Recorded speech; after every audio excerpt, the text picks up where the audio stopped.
Dan Carter, welcome to my house.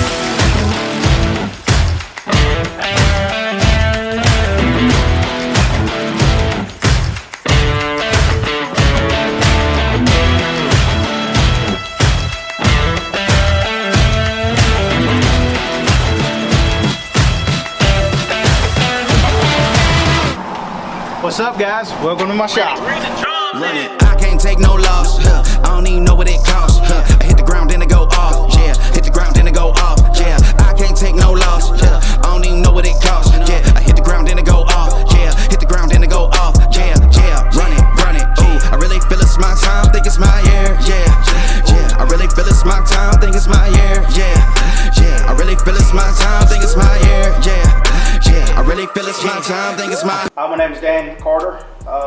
People call me Danger Dan. It's a nickname dubbed by my parents when I was a kid. I actually grew up in a small town, Alexander City, Alabama. It's home to about 15,000 or so folks. We're just outside of Auburn, Alabama. We're a little bit southeast of Birmingham. Grew up around Lake Martin area. Lake Martin's about a 45,000 acre lake. When it was built in the late 40s, it was one of the largest man-made lakes in the world. And you know, it's a big tourist deal for people to come all around. There's you know, people from California and Maine. They all have homes on Lake Martin in little bitty Alabama. I grew up racing BMX bicycles, which led to motocross, which led to bad knees, which led to drag racing. But did that for many years. Just felt like I was missing something. You know, running, you know, being outside as a kid growing up, I always had the taste for racing off-road. So got into just hill killing with old Yamaha Rhino. So the last race that I really watched before I was like, I'm gonna try my hand at this, was Southern Rock Racing came to Birmingham, Mount Olive, Alabama, Gray Rock.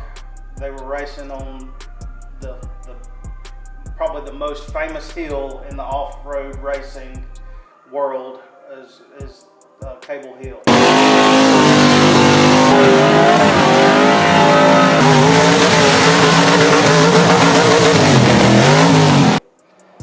So Cable Hill is just a slick hillside that's more or less of a mountain. It's one of those things that can not be recreated, although it has been tried. It's just one of those things you just have to see in person, but these guys were hitting it wide open.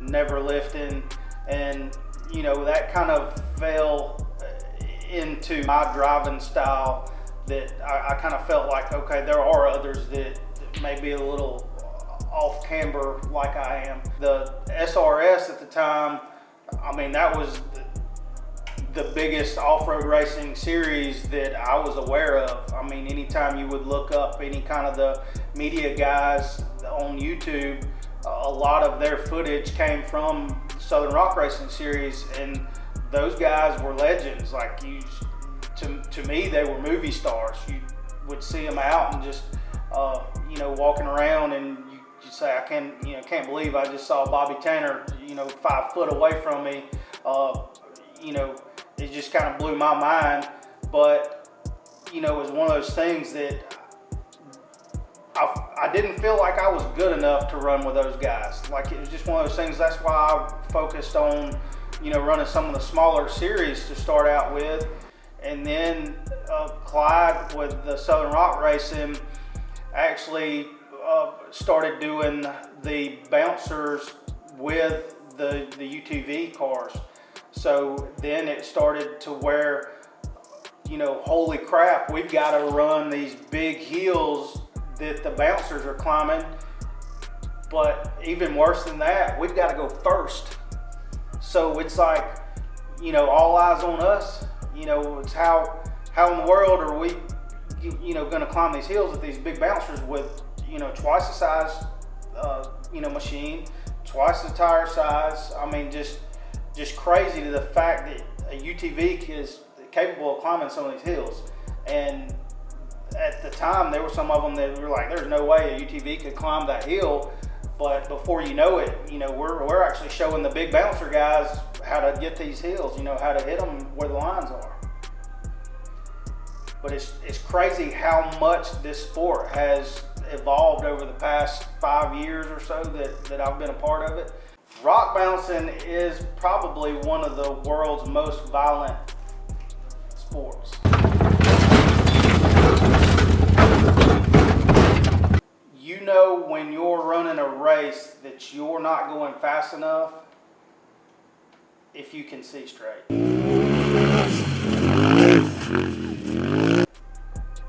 If it's not violent in that car, if your head's not bouncing off your containment seat, you know you're going too slow. A lot of people think that we just come flying in and hit a hill wide open without even looking at it, but we spend hours at these parks, at these hills looking. It's almost like a game of chess. You know, you're not thinking about that next move or what line you need to take. You're looking 3 or 4 steps beyond that. You're looking at, hey, I can come in and I can hit the edge of this bank and it'll push me to this rock, which will, you know, compress my suspension and push me a little bit further over to the left and then up above this ledge, and then I'm out the top. A lot of people can't see that. They look at it and see just a big washed out bank that may be 5-6 foot tall. And some of these hills, they're not, you know, small little embankments. I'm trying to think of how to describe to somebody that like unfamiliar with rock bouncing, because it is a undiscovered sport, and there's certain types of people that appreciate it. There's a lot of people think that we're idiots, that we're doing this with daddy's money, or that we don't have anything better to do, or just a bunch of drunks hitting the hills. And that's far from the truth. This sport puts safety first. And there's been times that we've been shut down on the line for not having, you know, a wrist restraints or Hans hooked up correctly. So, you know, when people are like, I can't believe that you guys are doing this, it just seems so unsafe. We have just about as much in our safety gear as we do, you know, some of the machines. Like we're running suppression systems now. Those are very expensive. Seats, same style seat you may see in a monster truck.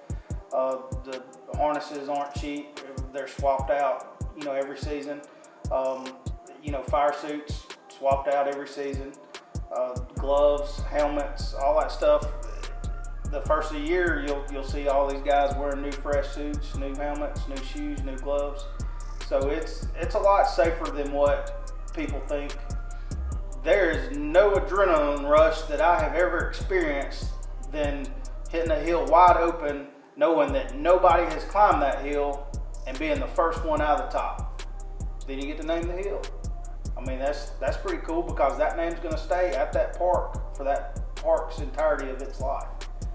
And it's one of those things that you really can't explain how it feels or what it's like to race. I know a lot of people think it's nerve-wracking, you know, and I'm still nervous. Every time I pull up the line, I'm nervous as I can be.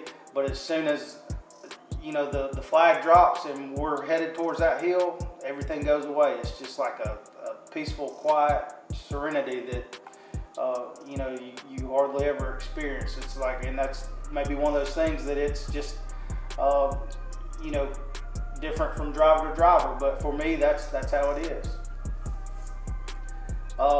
Pretty much we go to work and then we come to the shop and we work on buggies. We just, you know, have to show them a lot of love, so it is a labor of love.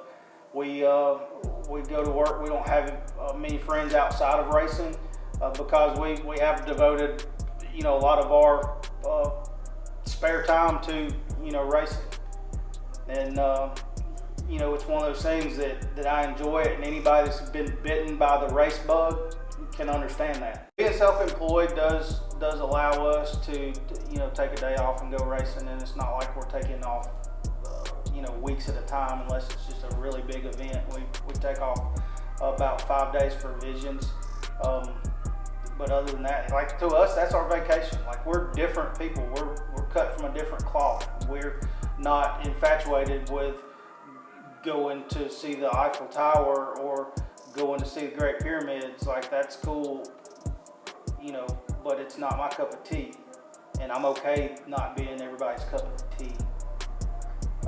To us, you know, our vacation is going to Mid-America and hanging out in the lazy river and meeting people. And, you know, something that shocks me is I have fans. I didn't know that I had fans. Like, that's crazy. Somebody comes up and, you know, wants a picture, wants an autograph. You know, it's just cool to be recognized for, you know, just being a racer. And that's nothing that, like, I'm not doing all this for notoriety. I'm doing this because I'm addicted to it. And, you know, these are our meetings that we go to with our race family. And, you know, we are what we are and we do what we do. As far as what's in our arsenal for the race program, we have this buggy behind us is the Rock Life buggy. It's had a couple of different wraps throughout its years. It was basically built by Gilbert's Off-Road, which was a sponsor for Bryant Dunnigan, which owns Rock Life Off-Road. This car was actually built for him for the UTV Cup series, and he raced the Unlimited class in 2019, I believe. And at the end of the season, he had a great first season, only flipped the car one time over on its side, and he was depressed about that for about a week. And then at the end of the season, I was approached by Bryant to drive his car for UTV Bounty the following season for SRS. And I'm still questioning his mental stability at the time, because this car was his baby, and it still is, and I try to treat it like it is, you know, my baby as well. Also in our arsenal, we have a 2017 Turbo Razor. It's the full body. We actually started our race career in a race Rhino, and then we kind of transpired into the two-seater Pruitt's buggy, and then we wound up having some engine issues with that. And my good buddy Eric Galloway and Debbie Galloway offered up a brand new 2016 Turbo Razor to borrow for an event at Dirty Turtle, and ran it, and then worked out a deal with him to where I could buy that Turbo Razor from him. So that's the full body that has been known to actually do. We put the full body in more places than it belongs. We basically say that. The full body is, you know, that was kind of our go-to thing. It was just one of those things that we knew the capabilities of the full body way more than we knew of anything else we were running back at the time, because we've done so much in that car. We've ran survival with the car. We've done short course stuff with the car. We've did Race to Riches with the car. We were actually one of the only full bodies to jump the big, huge 40-foot gap at Rush that was a thing back at the time. We also acquired an 859 buggy. It was also known as Wade Good's pink buggy. We did a facelift on that buggy, and John Edwards, everybody knows him as Bearcat, Big Hill Media, he designed the wrap for that, and we kind of made it our own, but something's just always been nagging at me to get it back hot pink. I don't know why. It's just the pink buggy, and that's even what we call it with the wrap that's on it now, is the pink buggy. So we've we're getting it back powdered by 859 to get it back to its former glory. But as far as whatever I'm the most comfortable in, I've never really had a buggy that was built for me. I've never been able to afford something brand spanking new.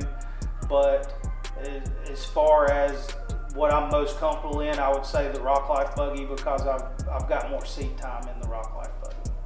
How many hours do we do for race prep would probably depend on what happened at the last race. Like if it's something that I'm able to load the machine without the assistance of an excavator,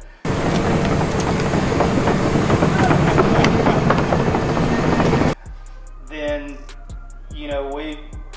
we probably devote, I would say, anywhere from 7 to 10 hours a week on race prep. And basically that's like changing belts, changing air filters. That's for Rock Life. I got in trouble for not changing air filters. Changing oil, we change oil a couple of times throughout the season, maybe 4 times throughout the season. Bolt check, definitely bolt check. That's the last thing you want, is to go into a race and realize that you had a bolt issue, say have like an A-arm or something. That could ruin your day quick. My most memorable race would have been last year at Hawk Pride.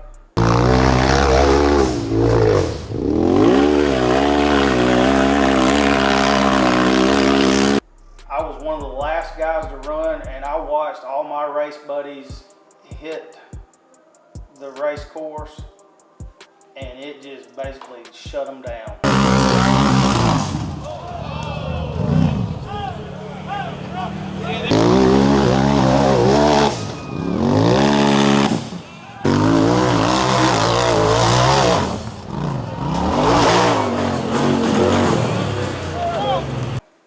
Like a lot of guys were denied, and I mean, I'm talking about good drivers.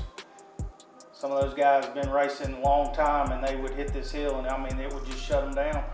I had a line picked out and come around the turn, and the rock that I was gonna hit from my line was gone.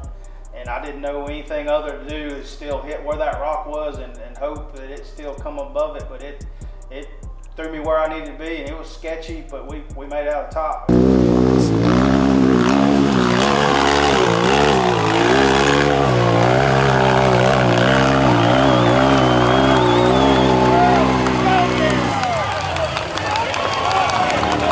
And we actually wound up first place that year. First place with a SRS race to me was a life, it was a milestone to get a trophy from Southern Rock. It's pretty cool. So now it's like Hawk Pride this year, it's all eyes are on me. So it's like I've got to live up to what I did last year. And with us being ahead in points, that's definitely putting a little bit of stress on me. Describe rock bouncing in one word. It's not a word, I don't think. God, that's tough. Rock bouncing is so many things, and to describe rock bouncing in one word that sums up rock bouncing is wild.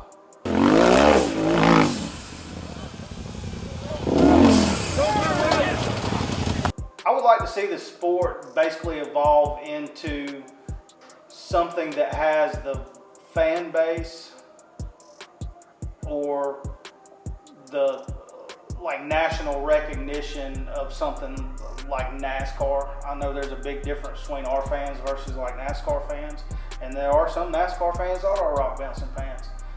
But I would love to see the fan base grow to that point. I would not necessarily like to see the actual sport become something of that volume or that large in notoriety just because of the commercialization of it. When too much money comes in to play, then there's boundaries in control. And I like the authenticity of the drivers and some of the people coming into the sport, some of the people that's coming into the sport, some of the people that's going out of the sport. Like, regardless of what their impact has been made on the sport, I would never like to see anything, even like a large sponsor can influence the way that people behave. And I just don't want the sport or its racers to lose their authenticity. As far as people like wanting to come into the sport, National Rock Racing Association has incorporated a UTV stock class, which has been partly pushed by Rock Life Off-Road to kind of help grow the sport. There's not as strict of the requirements that you would need to run the stock class. Like you're coming in with your stock machine and trying to put it up against all these well-known racers. A lot of these machines are just stock, and you can be more competitive in that class than what you would imagine. I'm hard on things. I mean, there's no way about it. There's no way around it. It's, you know, I can't have nice things. That's why I'm into like vintage stuff and like 70s, 80s, 90s stuff, and a lot of like our, you know, merch is like old school, old vibe looking stuff, just because I grew up around that. And it's like anytime I have anything nice, you know, I can buy a brand new truck and wash it every day and take care of it, and then it'll get backed into at the grocery store. You know, I just have that kind of luck. But I could have you know, a 70-something model Chevrolet shitbox and park it in the Walmart parking lot, and there won't be cars parked around it for miles just because they're afraid of catching rust cancer off of it. And like anything we do outside of racing, and like we've always had like the vintage old soul style vibes. You know, we love to, we're not racing on a race weekend, we may go to like a antique mall or a estate sale. We love estate sales. Not necessarily that we collect anything, like as far as like a collection, it's just, we're just into old shit. You know, records, 45s, you know, vinyl, old lamps, furniture, just anything, old cars, old gas station signs, you know, anything that's, it's not like I'm a collector of just anything particular, it's just anything that kind of speaks to me as we're out and about. As far as my future goals, I definitely like to complete each hill for the rest of the season and maintain that points lead throughout the rest of the season and going into the championship. I'd love to have a little bit of a buffer there, that if something, you know, detrimental were to happen at finals, that I would still be a shoe-in to be on the podium for the season. Another goal I have is to fill out our sponsorship program. Definitely couldn't do this without the help of a lot of great companies, but I would love to just add like a beverage company to the list of sponsors. We basically have focused on companies that are building better products, but I would also just like to, you know, kind of reach outside of what everybody's familiar with and just kind of think outside the box, because ultimately I've always wanted to help grow the sport and do whatever I can to help grow the sport. And I feel like if we could have national brands looking at the sport and at some of the drivers, I would definitely love to obtain some sort of sponsorship that could also help not only our race program, but to help grow the sport. We've always done this with the intent to have a good time, and that was pretty much our only goal for a long time. Then we got bit by the points bug, and we realized that we were actually doing decent, and that really affected my driving style. I used to go out and like to showboat and have a good time, and put on a show for the fans. Once we realized that we were in the points, we got a little bit more serious about it, but we're still having a good time. At the end of the day, I still want to have a good time, put on a show for the fans.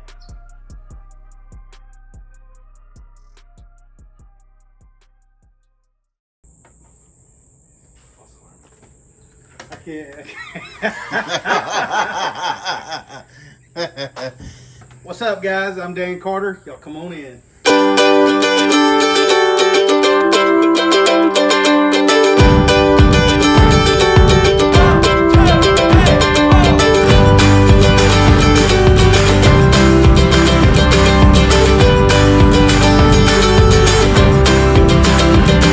I've been there before, when you feel the ache of a heartbreak. You don't think you'll ever climb. Now call all your friends, they all say the same thing. You're better off without, but they won't see the silver lining when you're under covers hiding.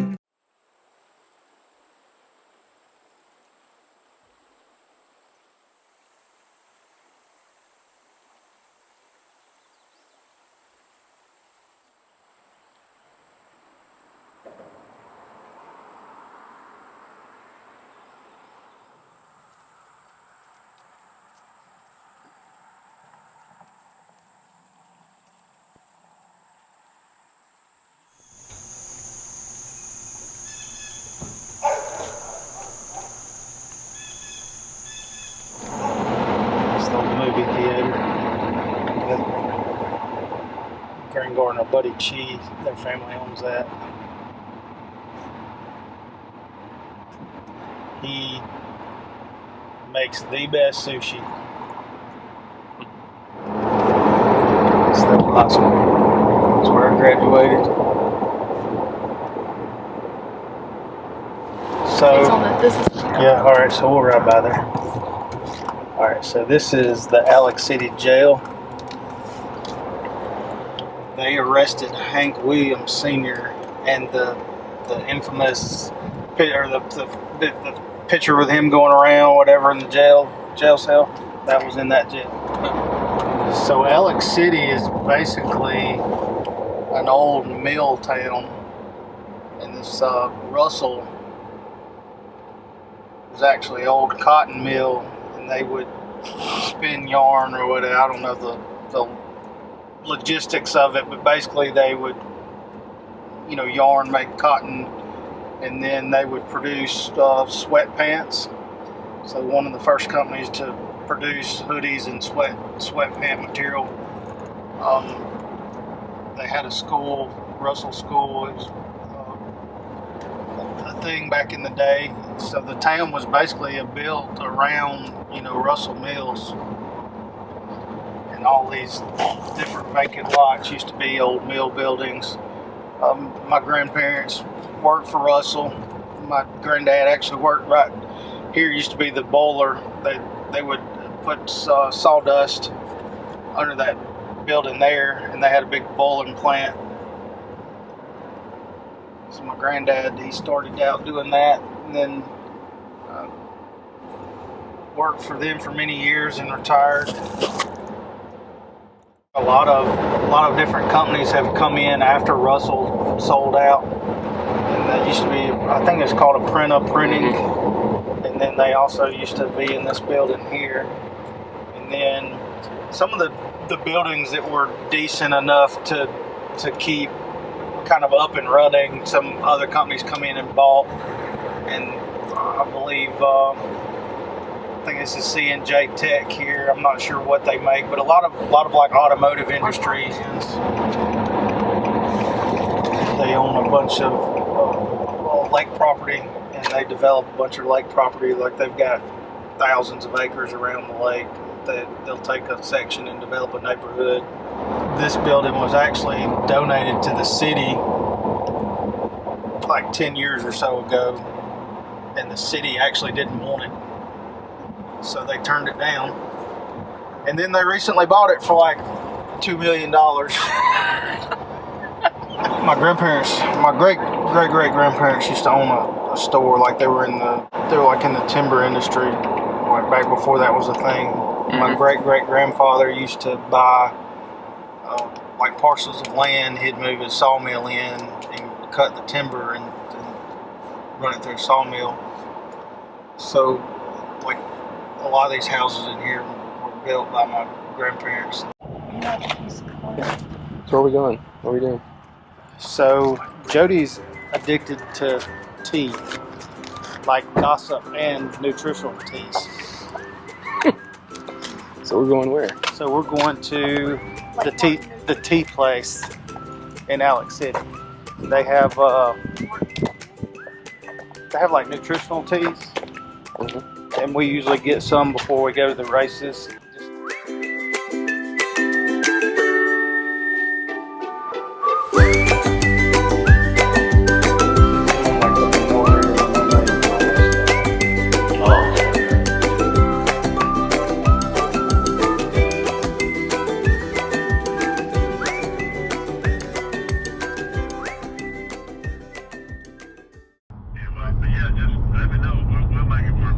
Okay, thank you, sir. We are headed to Tyler Bradley's and check out, see what they've got going on for this weekend.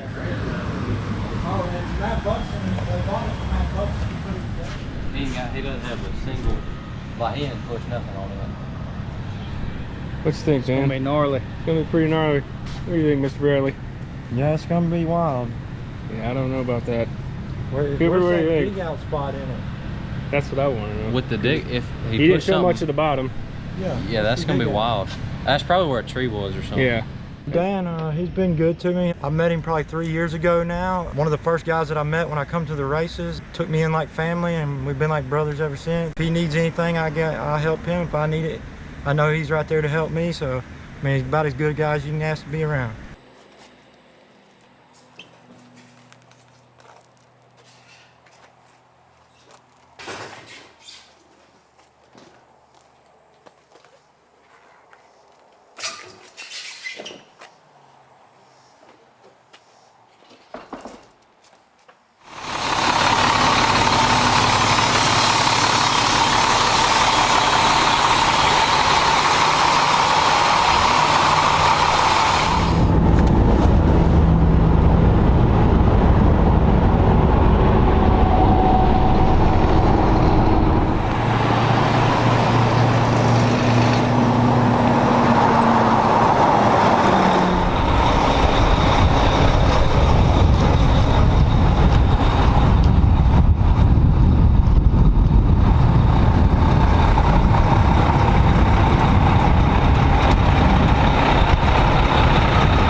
That red light got it.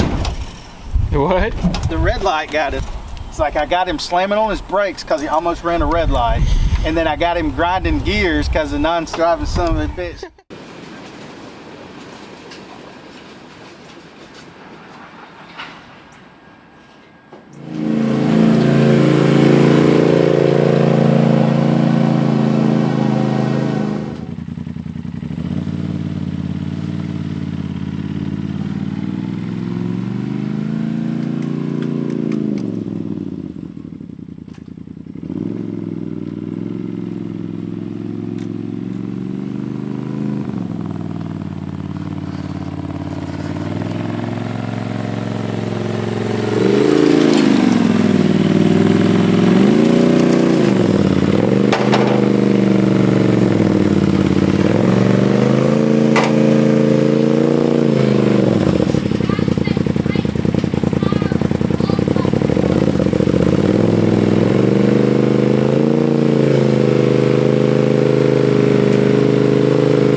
blood and guts of rock bouncing.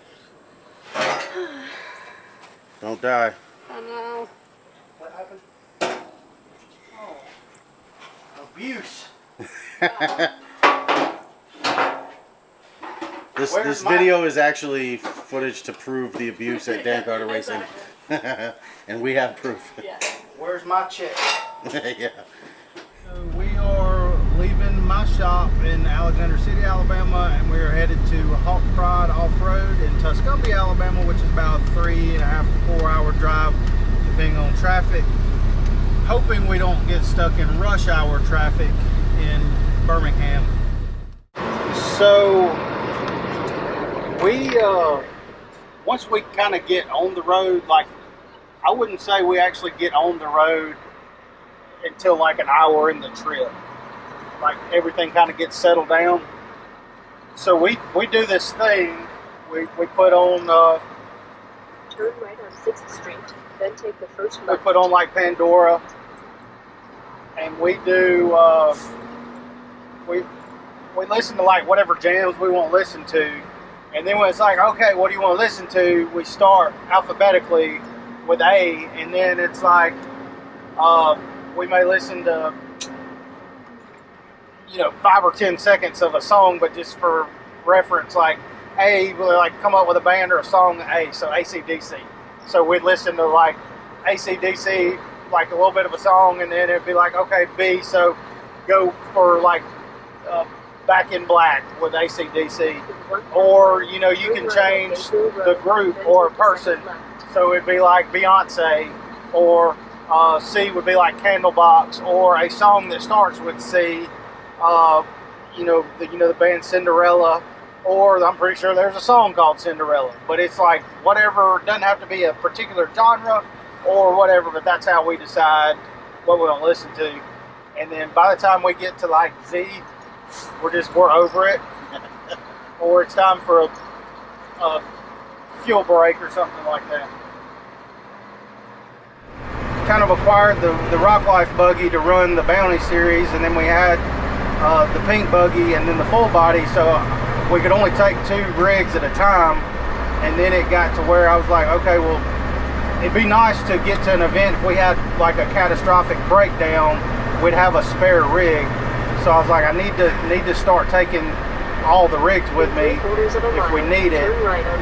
And then it was like, okay, we need a bigger trailer, and I also need another truck to pull a bigger trailer, because my Duramax was a single wheel truck. So I had a 38-foot enclosed trailer, but anything bigger than a 38-foot to me just felt unstable and needed the dual wheels in the back. So I started looking at trailers and trucks, and man, you can get to $100,000 easy for a good decent used truck and a good decent used trailer.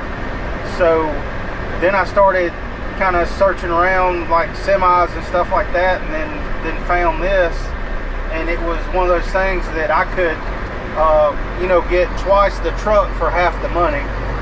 And the best part about it, believe it or not, my Duramax got about 10 miles a gallon pulling all of our stuff. And this truck, depending on how heavy of a foot I have, I can get 8 to 10 miles a gallon, so I'm not really losing that much fuel mileage versus the roominess and the comfortability of a semi.